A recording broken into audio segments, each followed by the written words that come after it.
लगता है यूक्रेन के राष्ट्रपति जेलेंस्की को पुतिन को सीधी धमकी देना बेहद भारी पड़ गया है, क्योंकि रूसी सेना ने आधी रात को यूक्रेन पर भयानक मिसाइल और ड्रोन हमले किए। अब इन हमलों की तीव्रता का इसी से अंदाजा लगा सकते हैं कि रूस ने करीब 700 मिसाइल और ड्रोन से हमले करके राजधानी कीव को पूरी तरह से ब्लैकआउट कर दिया है। अब जेलेंस्की ने नाटो, अमेरिका और पूरे यूरोप को चेतावनी दी है कि यूक्रेन हारा तो अगला हमला उन पर होगा। अभी 24 घंटे भी नहीं हुए हैं कि जेलेंस्की की उस धमकी को, जिसने जेलेंस्की की टीम ने बयान दिया था कि यूक्रेन किसी भी कीमत पर रूस को 1 इंच भी जमीन नहीं देगा। और इधर पुतिन ने यूक्रेन की इस धमकी और चैलेंज के खिलाफ यूक्रेन की राजधानी कीव पर इतना भयानक हवाई हमला किया कि जिससे कीव के 7 जिलों में कोहराम मच गया। दावा किया गया है कि रूस ने मिसाइल और ड्रोन का ऐसा क्लस्टर अटैक किया जिसने यूरोप, अमेरिका और नाटो के एयर डिफेंस का धुआं निकालकर रख दिया। हम आपको दिखाने जा रहे हैं कि कैसे रूस ने तीखे हमलों में साफ कर दिया है कि अब रूस बातचीत नहीं करेगा, बल्कि बारूद से यूक्रेन के हर इलाके में दहला देगा और उसे अपने कब्जे में ले लेगा। इधर खबर है कि रूस ने सीधी जंग में नाटो और ख़ास तौर से जर्मनी पूरी तरह से घिरने जा रहा है। दावा तो यहाँ तक किया जा रहा है कि रूस के खिलाफ जर्मनी ने जंग करने के लिए 1200 पेज में गुप्त प्लान बनाया, जिसे यूरोपीय यूनियन और नाटो देश के साथ साझा किया जा रहा है। ऐसे हालात में अब सवाल उठ रहे हैं कि अमेरिकी राष्ट्रपति ट्रंप के सामने क्या विकल्प है, क्या रास्ता बच सकता है कि आगे ट्रंप क्या कर सकते हैं, और क्या मॉस्को जाने वाले ट्रंप के विशेष दूत स्टीव विटकॉफ पुतिन के कोहराम मचाते हमलों को रोक पाएंगे। रूस इस वक्त यूक्रेन पर तूफानी हमले करने में जरा भी कसर नहीं छोड़ रहा। एक तरफ पूर्वी यूक्रेन के 4 बड़े इलाकों को पूरी तरह से कब्जा करने के लिए रूसी सेना जुटी हुई है, तो वहीं दूसरी तरफ दक्षिणी यूक्रेन में रूस के ताज़ा हमलों से यूक्रेन की हालात बेहद बदतर होती जा रही है। हैरानी की बात यह है कि यूक्रेन अब उन हमलों को भी नहीं रोक पा रहा है जिसे वो आसानी से रोक लेता था।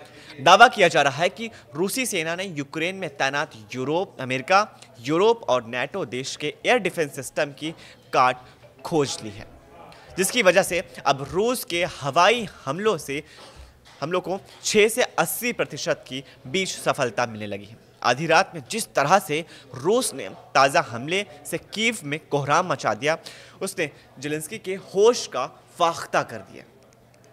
पुतिन के आदेश पर आधी रात में रूसी सेना ने यूक्रेन की राजधानी कीव पर एक बहुत बड़ा हवाई हमला किया था।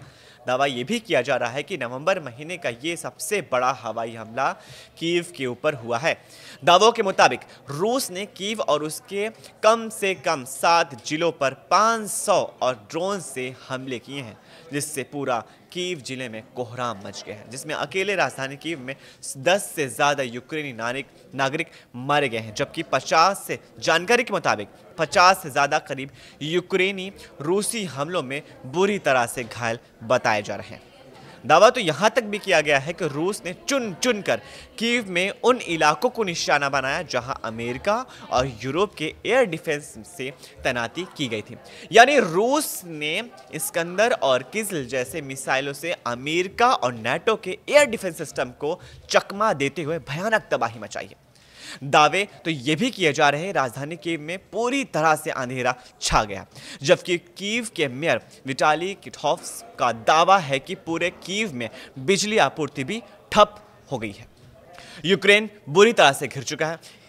एक तरफ रूस के खूनी हमलों ने राजधानी कीव समेत 20 शहरों पर तबाह कर डाला है, तो वहीं दूसरी तरफ यूक्रेन के राष्ट्रपति जेलेंस्की के chief of staff Andriy Yermak पर ऐसे घोटाले का आरोप लगा है जिसने जेलेंस्की की जड़ों को हिलाकर रख दिया। दावा किया जा रहा है कि युद्ध और परमाणु ऊर्जा के नाम पर यूक्रेन ने 830 यानी 830 करोड़ का एक घोटाला हुआ है, जिसमें जेलेंस्की के करीबी एंड्रियाट यरमक बुरी तरह से फंस चुके हैं। एंड्री यरमक पर घोटाले के आरोप लगने के बाद यूक्रेनी राष्ट्रपति जेलेंस्की ने कहा कि उनके chief of staff Andriy Yermak ने अपने घर पर भ्रष्टाचारी विरोधी छापेमारी के बाद इस्तीफा दे दिया। यरमक एक कवायदार राजनीतिक प्रभाव वाले व्यक्ति हैं। रूस के व्यापक युद्ध के दौरान जेलेंस्की के सबसे करीबी सलाहकार रहे हैं, लेकिन एक घोटाले ने जेलेंस्की की जड़ों को हिलाकर रख दिया। जेलेंस्की ने अपने चीफ ऑफ स्टाफ एंड्री यारमक को हाल ही में उन्हें महत्वपूर्ण वार्ताओं के नेतृत्व करने के लिए नियुक्त किया था। इसमें अमेरिकी राष्ट्रपति डोनाल्ड ट्रंप रूस यूक्रेन युद्ध को खत्म करने के लिए एक नए अभियान का नेतृत्व कर रहे थे। जेलेंस्की ने चेतावनी दी, हम सब कुछ खोने का जोखिम उठा सकते हैं, लेकिन भ्रष्टाचार कांड ने यूक्रेन को हिलाकर रख दिया, जिसने जेलेंस्की की अपनी स्थिति कमजोर हो गई है और इस नाजुक समय में अमेरिका के साथ देश की बातचीत की स्थिति खतरे में पड़ गई है। यूक्रेन अपने यूरोपीय सहयोगियों के समर्थन से अमेरिका के नेतृत्व वाली शांति योजना के मसौदे पर शर्तों की बदलने की कोशिश कर रहा है, जिसे मूल रूप से रूस के पक्ष में भारी माना जा रहा था। अब ऐसे हालात में यूक्रेन के लिए दोहरा झटका है। पिछले 24 घंटे में रूसी सेना ने पूर्वी यूक्रेन के कम से कम 8 इलाकों पर तूफानी हमले कर दिए और काफ़ी ज़्यादा तबाही मचा दी। दावों के मुताबिक यूक्रेन में लड़ाई तेज होने के साथ ही एक दिन में 200 से ज़्यादा झड़पें हुई हैं। यूक्रेन की सेना का कहना है कि पिछले 24 घंटे में 216 यानी 216 मुठभेड़ें हुई, जो पिछले हफ्तों में सबसे भीषण जंग है। दावों के मुताबिक रूस ने 41 हवाई हमले किए, 100 से ज़्यादा गाइडेड बम से हमले किए, 3000 यानी 3100 से ज़्यादा आत्मघाती ड्रोन से हमले किए। यूक्रेनी ठिकानों और कस्बों को पर लगभग 3000 यानी 3000 तोप के गोले दागे गए। कई मोर्चे पर यूक्रेनी और रूसी सेना के बीच आमने सामने की जंग हो रही है। यूक्रेनी सशस्त्र बलों के जनरल स्टाफ ने दावा किया है कि उनके बलों ने पिछले दिन 1140 रूसी सैनिक को मार डाला या घायल कर दिया। यूक्रेनी सेना का यह भी दावा है कि उसने पिछले 24 घंटे में एक रूसी टैंक, 3 बख्तरबंद लड़ाकू वाहन, 21 तोपखाना इकाई, 214 यानी 214 ड्रोन और 2 विमान नष्ट कर दिए हमला करके। अगर रूसी हमले को लेकर पिछले 60 दिनों के आंकड़ों पर नजर डालें तो हमले 28 सितंबर 2025 से 27 सितंबर 2025 तक रूसी हमलों में बेतहाशा वृद्धि देखी गई है, जिसमें रूस ने मिसाइलों और ड्रोन का रिकॉर्ड तोड़ इस्तेमाल किया। यूक्रेनी वायुसेना के मुताबिक रूस ने पिछले 60 दिनों में 10,000 से अधिक ड्रोन हमले में इस्तेमाल किए हैं, जिसमें से 70% रूस ने शहीद ड्रोन्स का इस्तेमाल किया, जबकि अलग अलग प्रकार के 500 से अधिक क्रूज और बैलिस्टिक मिसाइलों से रूस ने यूक्रेन पर पिछले 60 दिनों में हमला करके तबाही मचा दी। ये आंकड़े यूक्रेन के आधिकारिक रिपोर्ट्स पर आधारित है।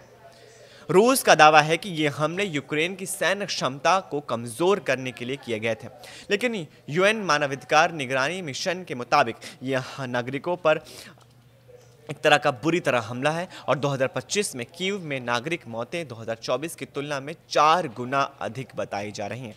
राष्ट्रपति जेलेंस्की ने इसको आतंकवादी हमला करार दिया है। रूसी हमलों से यूक्रेनी शहर में हाहाकार मचा हुआ है। रूसी सेना ने पूर्वी यूक्रेन के में व्यवसाय के अनुसार गांव पर कब्जा किया और प्रोस्केव के 66% हिस्सों पर नियंत्रण मजबूत कर लिया। इस वीडियो को ज़्यादा से ज़्यादा लाइक कीजिए, अपने फैमिली और व्हाट्सएप ग्रुप में शेयर कीजिए और नीचे दिए गए कमेंट्स में हमें अपनी राय ज़रूर बताइए। क्या रूस आने वाले दिनों में अब ज़्यादा आक्रामक हो जाएगा और क्या यूक्रेन को पूरी तरह से अपना कब्जा कर लेगा? नीचे दिए गए कमेंट्स में हमें अपनी राय ज़रूर शेयर कीजिए। हम फिर मिलेंगे एक नई खबर के साथ, तब तक के लिए शुक्रिया।